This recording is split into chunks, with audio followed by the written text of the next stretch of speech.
പണ്ടൊരു കാലത്ത് ഗംഗാ നദിക്കരയിൽ ഒരു മാവുണ്ടായിരുന്നു. ആ മാവിൽ ഒരുപാട് മാമ്പഴങ്ങളും മനോഹരമായ കുയിൽ കൂട്ടങ്ങളും ഉണ്ടായിരുന്നു. ആ കുയിലുകൾ മനോഹരമായ വസന്തകാലത്ത് ആ മാവിലുണ്ടായിരുന്ന ഇലകളൊക്കെ ഭക്ഷിച്ച് പാട്ടൊക്കെ പാടി സന്തോഷത്തോടെ ജീവിച്ചിരുന്നു. അവയുടെ മനോഹരമായ പാട്ട് കേട്ട് കാട്ടിലെ മറ്റു മൃഗങ്ങളൊക്കെ സന്തോഷത്തോടെ തുള്ളിച്ചാടി. കാട്ടിലുള്ള മൃഗങ്ങളൊക്കെ എപ്പോഴും ആ കുയിലുകളോട് മര്യാദയോടെ പെരുമാറിയിരുന്നു. അതുകൊണ്ട് ആ കുയിലുകൾ കാട്ടിലെ മൃഗങ്ങളുടെ സന്തോഷത്തിനു വേണ്ടി മനോഹരമായ പാട്ടുകൾ പാടിയിരുന്നു. ഇങ്ങനെയുള്ള സമയത്ത് ആ മാവിന്റെ അടുത്തുള്ള മറ്റൊരു മരത്തിലേക്ക് ഒരു കാക്കക്കൂട്ടം വന്നെത്തി.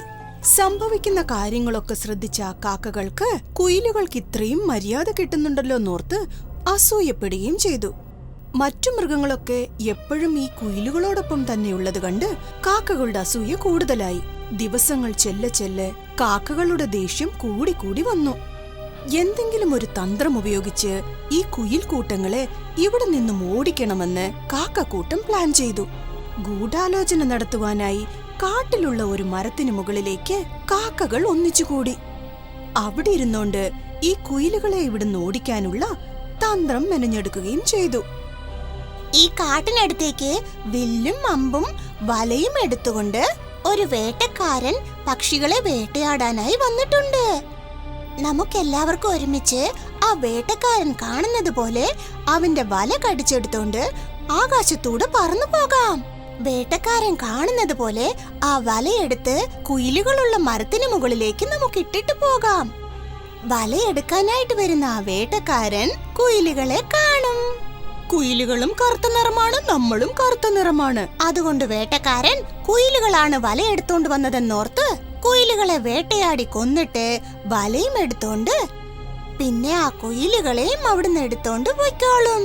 അതിനുശേഷം ഒരിക്കലും ആ കുയിലുകളുടെ ശല്യം നമുക്കുണ്ടാവുകയില്ല എന്ന് തന്ത്രപരമായി ആലോചിച്ചു. ഇതിന് മറ്റെല്ലാ കാക്കകളും സമ്മതിച്ച് അങ്ങനെ തന്നെ ചെയ്യാമെന്ന് പറയുകയും ചെയ്തു. ഒരു ദിവസം ആ കാക്കക്കൂട്ടം പറന്നു പോയി ആ വേട്ടക്കാരനുള്ള സ്ഥലം തേടി കണ്ടുപിടിച്ചു. കാക്കകൾ കരുതിയതുപോലെ തന്നെ ആ വേട്ടക്കാരൻ വലയോടൊപ്പം അവിടെ ഉണ്ടായിരുന്നു.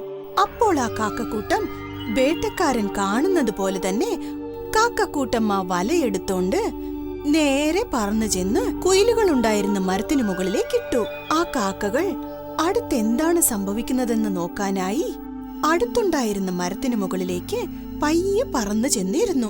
അവിടേക്ക് വന്ന കുയിലുകൾ തങ്ങളുടെ ദാഹം തീർക്കാനായി അടുത്തുണ്ടായിരുന്ന ഗംഗാ നദിയിലേക്ക് പറന്നു. കാക്കകൾ അത് ശ്രദ്ധിച്ചില്ല. വലയെടുത്തോണ്ടുപോയ കാക്കകളെ അന്വേഷിച്ച് വേട്ടക്കാരൻ അവിടേക്ക് വന്നു.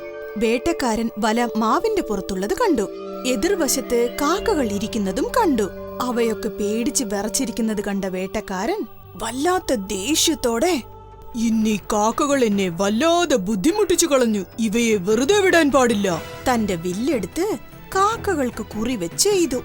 അവൻ എയ്ത വില്ലുകൾ കാക്കയുടെ നേരെ ചെന്ന് അവറ്റകളെ കുത്തിക്കൊന്നു. ഈ അസൂയ എന്നുള്ള ഒരു സ്വഭാവം ജീവന് തന്നെ ആപത്താണെന്നുള്ള കാര്യം വളരെ വൈകിയാണ് മനസ്സിലാക്കിയത്. അപ്പോഴേക്കും ജീവൻ പോവുകയും ചെയ്തു. Hi kids! Hope you like the video. Subscribe for more videos. Visit us in Facebook and Twitter. Thank you. Bye bye.